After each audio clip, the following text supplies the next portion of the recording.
کہاں ہوں گے؟ آپ کا دیدار ہمیں کہاں نصیب ہوگا؟ تو میری یہ خواہش ہے، میری یہ دعا ہے، میری یہ چاہت ہے، میرا یہ سوال ہے کہ مجھے جنت میں آپ کی رفاقت مل جائے، آپ کا ساتھ مل جائے۔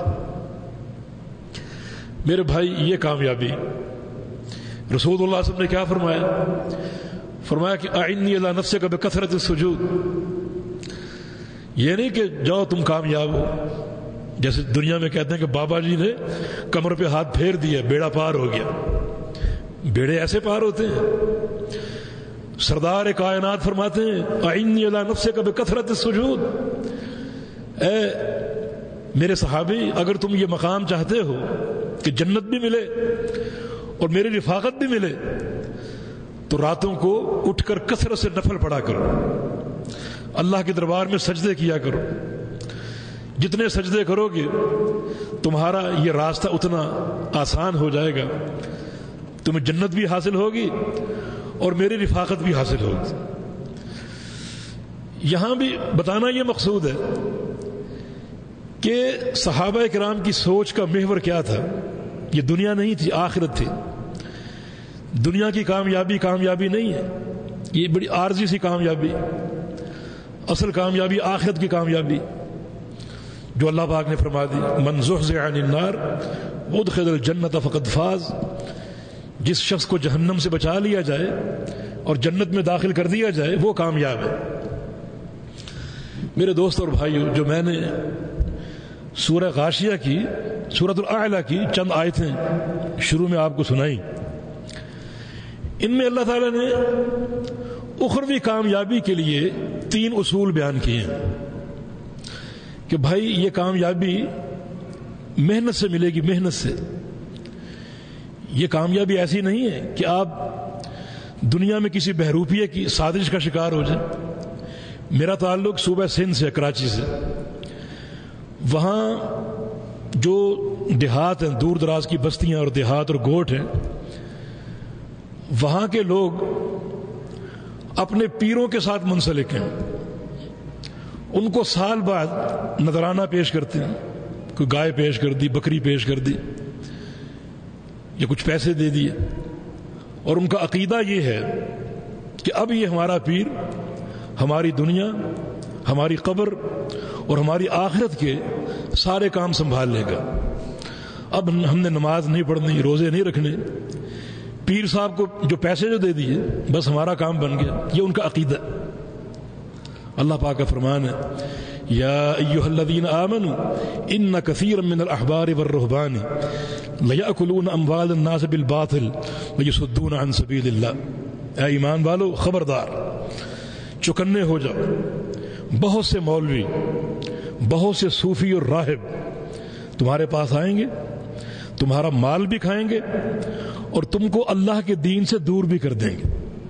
صحیح دین نہیں بتائیں گے، کیونکہ صحیح دین اگر بتائیں گے تو صحیح دین یہ نہیں چاہتا کہ اس طرح ہاتھ پھیلاؤ، اپنی جیبیں بھرو۔ صحیح دین یہ چاہتا ہے کہ خرچ کرو، اللہ کی راہ میں مال دو۔ الید العلیٰ خیر من الید السفلیٰ، یہ ہاتھ اس ہاتھ سے بہتر ہے۔ تو یہ تمہیں صحیح دین نہیں بتائیں گے۔ صحیح دین بتا دیا تو پھر ان کا پیٹ کون بھرے گا؟ فرمایا کہ ان سے چکنے ہو کر رہنا، کہ تمہارا مال بھی لوٹیں گے اور تم کو اللہ کے دین سے دور بھی کریں گے۔ دین کے بھی ڈاکو، دنیا کے بھی ڈاکو۔ کبھی آئیں گے بھئی تمہارا والد فوت ہو گیا، ان کا تیجا کرو، اب دیگیں پک رہی ہیں، بھئی ان کا 7واں کرو، ان کا 10واں کرو، ان کا 20واں کرو، ان کا 40واں کرو، اور چھوڑنا نہیں، ہر سال برسی مناؤ۔ اور درمیان میں کبھی ضرورت پڑ گئی تو صبح صبح گھر پہنچ گئے کہ رات بابا جی کو خواب میں دیکھا تھا، آپ کے ابا جی کو، وہ برہنہ تھے، بے لباس تھے۔ تو حضرت اس کی تعبیر کیا ہے؟ تعبیر یہ ہے کہ کسی غریب کو کپڑے پہناؤ، کسی نیک آدمی کو، پھر نیک تو پھر آپ ہی ہیں، آپ پہن لیجیے۔ فرمایا کہ ایسے لوگوں سے ہوشیار رہو، ایسے لوگوں سے چکنا رہو۔ تو شریعت نے جس چیز کو کامیابی کہا ہے وہ ایسے نہیں ملتی، وہ کامیابی ایسے نہیں ملتی کہ انسان عمل نہ کرے اور محض پیروں یا شعبدہ بازوں سے منسلک ہو کر بے عمل بن جائے۔ اللہ پاک نے فرمایا کہ اگر یہ کامیابی چاہتے ہو اس کے لیے 3 اصول ہیں، تمہیں 3 کام کرنے پڑیں گے۔ اللہ تعالیٰ نے یہاں کامیابی کا ذکر کس طرح کیا؟ فرمایا کہ قد افلح من تزکا وذکر اسم ربہ فصلی، کہ وہ شخص کامیاب ہو چکا۔ لیکن کتنی تاکید ہے، حالانکہ قیامت ابھی آنی ہے، تعبیر یوں ہوتی کہ وہ شخص کامیاب ہو جائے گا، یہ نہیں فرمایا، فرمایا کہ وہ شخص کامیاب ہو چکا ہے۔ یہ کتنی تاکید ہے، کتنی یقینی کامیابی۔ اس کو آپ یوں سمجھیں جیسے آپ یوں کہیں کہ کل میں مسجد میں گیا تھا، یقینی بات ہے آپ گئے تھے، اس میں کوئی شک و شبہ نہیں۔ اگر آپ یوں کہیں کہ کل میں فلاں مسجد میں جاؤں گا، وہ یقینی بات نہیں، ممکن ہے کل نہ جا سکیں آپ، کل کا دن چڑھے اور آپ کو مجبوری پیش آ جائے، کوئی حادثہ ہو جائے، آپ وہاں نہ پہنچ سکیں۔ لیکن کل میں مسجد میں گیا تھا، یہ یقینی خبر ہے۔ اللہ پاک نے یہاں کامیابی کا ذکر ماضی کے صیغے سے کیا، قد افلح من تزکا، کہ وہ شخص کامیاب ہو چکا ہے، اس کی کامیابی میں کوئی شک نہیں، کوئی شبہ نہیں، جو ان 3 چیزوں کو اپنا لے۔ وہ 3 چیزیں کیا ہیں؟ فرمایا کہ من تزکا وذکر اسم ربہ فصلی، نمبر 1 جو پاک صاف ہو جائے، جو پاک صاف ہو جائے، اپنے باطن کو پاک صاف کر لے، بالکل اجلا پاک صاف، اندر کوئی میل باقی نہ رہے، کیونکہ یہ میل انتہائی نقصان دہ۔ رسول اللہ صلی اللہ علیہ وسلم کا فرمان ہے کہ الا ان فی الجسد لمضغۃ اذا صلحت صلح الجسد كله واذا فسدت فسد الجسد كله الا وهي القلب۔ انسان کے جسم میں ایک ٹکڑا ہے، اگر وہ درست ہو تو سب کچھ درست ہے، اگر وہ خراب ہو جائے تو سب کچھ خراب ہے۔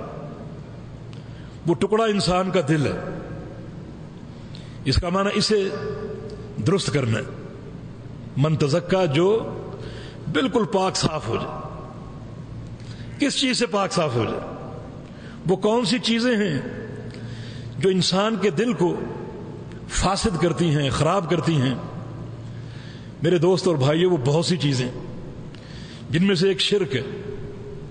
شرک اگر ایک سوئی کی نوک کے برابر آپ کے دل میں بیٹھ جائے، آپ کے دل میں پیدا ہو جائے، تو آپ کا دل فاسد ہے، وہ دل محض بیکار ہے، اس کا کوئی فائدہ نہیں، وہ پاک صاف نہیں ہو سکتا جب تک وہ شرک کی غلاظت پاک صاف نہ ہو جائے۔ چاہے وہ شرک ایک مچھر کے پر کے برابر کیوں نہ، اس شرک کی موجودگی میں ہر چیز فاسد ہے۔ آپ نمازیں پڑھیں گے، اللہ قبول نہیں کرے گا، آپ حج پہ حج کریں گے، اللہ قبول نہیں کرے گا، آپ ہر ہفتے عمرہ کرنے جائیں گے، اللہ قبول نہیں کرے گا، صدقات دیں گے، فرائض ادا کریں گے، نفل پڑھیں گے، اللہ قبول نہیں کرے گا، کیونکہ شرک کی موجودگی میں کوئی نیکی قبول نہیں ہوتی۔ ظاہر ہے کہ اساس نہیں ہے، اساس یہ کہ یہ چیز بالکل پاک صاف ہو۔ تو ایک تو شرک کی غلاظت بندے کے باطن کو فاسد کر دیتی ہے، برباد کر دیتی ہے۔ میں یہ بتانا چاہتا ہوں کہ یہ شرک کیسے پیدا ہوتا ہے، تاکہ وہ راستے ہمیں سمجھ میں آ جائیں اور ہم بچ سکیں۔ جب تک برائی کا علم نہیں ہوگا تب تک آپ برائی سے کیسے بچیں گے؟ حذیفہ بن یمان فرماتے ہیں کہ نبی علیہ السلام کے صحابہ نبی علیہ السلام کے پاس آتے